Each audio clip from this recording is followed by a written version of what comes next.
This is the kind of story best told around a campfire, but we'll just have to use the glow of this video instead. So, have you ever heard of the Bennington Triangle? It's a place in Vermont that's been linked to a number of unexplained disappearances over the years. And over a span of 5 years, different people vanished from the same area around the same time of year and day, never to be seen again. And that's not all. People that live around there have seen and heard strange things, and one hiker came out of the triangle with a very spooky story to tell. So do you think that there are some things in this world that we can't explain? If you do, come closer.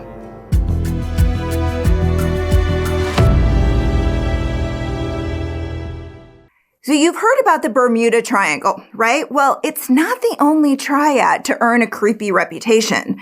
The Bennington Triangle was a term coined by New England author Joseph Citro to describe the bizarre goings-on around Glastonbury Mountain in southwest Vermont.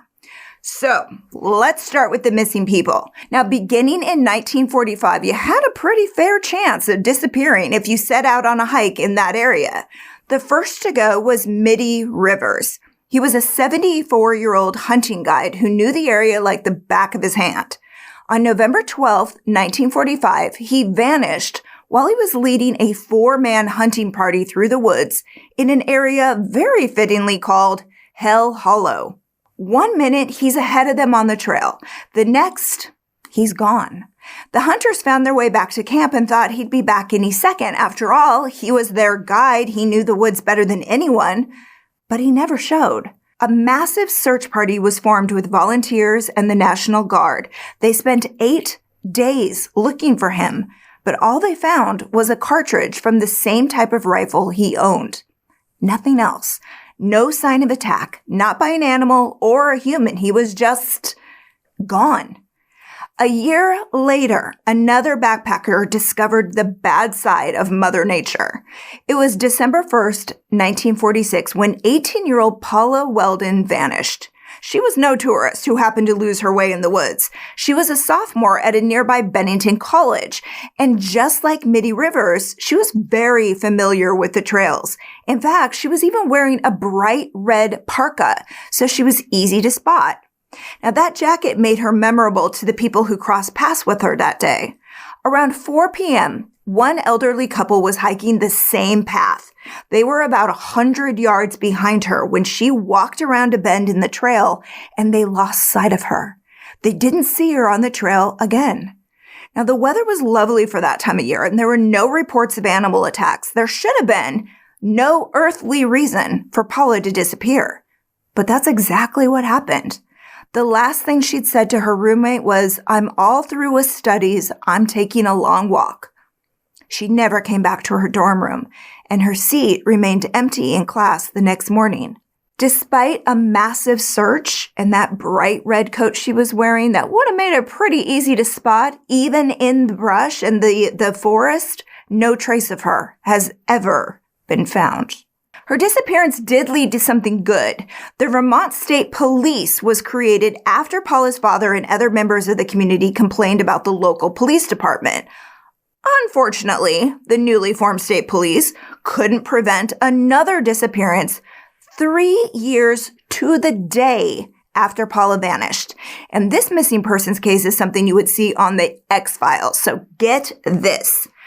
On December 1st, 1949, 68-year-old James Tedford took a seat on a bus traveling from St. Albans, Vermont, back to Bennington.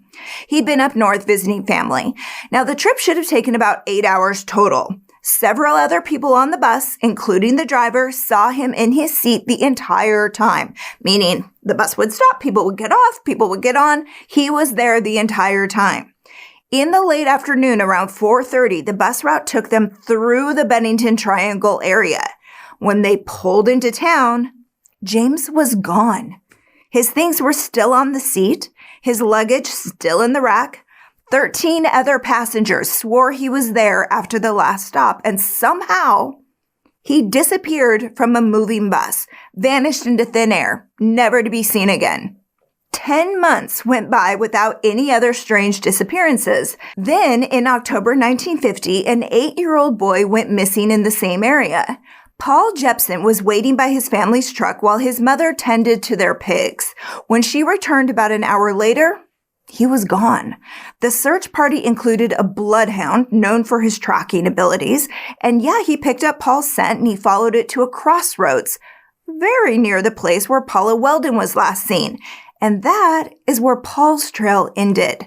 But later his father told the local paper that something or someone lured the boy to the mountain. Apparently, Paul had been talking about it for days beforehand, and he was also wearing a red coat, just like Paula Welden was. 2 weeks later, the search party had barely disbanded when they were called out again. This time, the missing person was 53-year-old Frieda Langer, a woman who prided herself on her ability to survive and thrive in the wilderness. So one afternoon, she's out hiking with her cousin when she accidentally lost her footing and slipped into a stream. She told him to wait there. She's going to go back to the camp and change into dry clothes. Now, her husband was also back at camp. He was nursing an injured knee, but he never saw her return. And she never came back to the spot where her cousin was waiting. But unlike the others, Frieda did eventually turn up. Unfortunately, they found her too late. 6 months after she disappeared, her badly decomposed body was found not far from the campsite in an open area that had been searched extensively on foot and with planes, leading some people to wonder if she'd been left there for them to find. Now, her cause of death could never be determined. She's the only one to ever be found, but they all share some strange connections. None of them knew each other, but they all went missing in the late fall, early winter, and around the same time of day. After Frieda's death, the disappearances stopped, but not the strange occurrences. In October 2008, the Bennington Banner newspaper interviewed a hiker with a bizarre story to tell. 27-year-old Robert Singley was out for a leisurely hike on a Sunday afternoon when he got disoriented. He later learned that he happened to be in the exact spot where Paula Welden disappeared from view in 1946. He said, right before I lost the trail, everything like crescendoed into this weird sort of dizzying confusion. It just suddenly got dark, and then it was like, where am I? What's going on? I was totally lost. He'd been walking on the trail back toward his car. Now, it should have been about 3 miles away, but after at least 5 miles, he still hadn't made there. By this time, it was starting to get dark, and a thick fog was rolling in.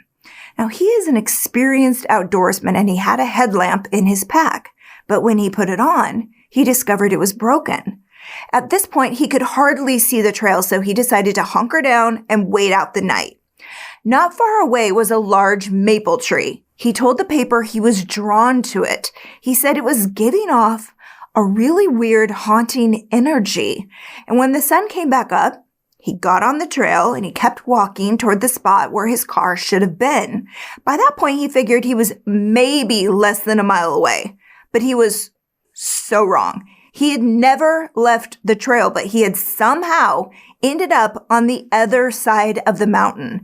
When he turned around and headed back the other way, he passed that maple tree where he'd spent the night. He even saw some remainders of the fire that he'd managed to build, so he knew it was the right tree. But the area looked completely different. He said there were trees across the path and other markers that had not been there the night before, things that he said he would not have missed. So I wonder if the people who went missing experienced the same thing. Sadly, they didn't live to talk about it. Now, stuff like this has been going on in that area for centuries. According to Joseph Citro's book, Passing Strange, True Tales of New England Hauntings and Horrors, he says there has been strange tales of mysterious lights, untraceable sounds, and unidentifiable odors since pre-colonial times. Now, of course, I tried to look up what odor they were talking about, but I couldn't actually I couldn't get like a specific, but strange odors, that's weird. The indigenous people thought it was a cursed place where the four winds met. They told stories about evil enchanted rocks that would swallow anyone who stepped on them. But you remember how both Paul and Paula were wearing red jackets when they disappeared? Well, might have been a coincidence, but what if it wasn't? In November 2020, the remains of Jessica Hildenbrandt were identified. They'd been found in the same area where Frieda Langer's body was discovered back in the 50s. Now, Jessica lived in upstate New York, but she had family in Bennington County, close ties. They knew she was murdered, but they don't know how, who did it, or why.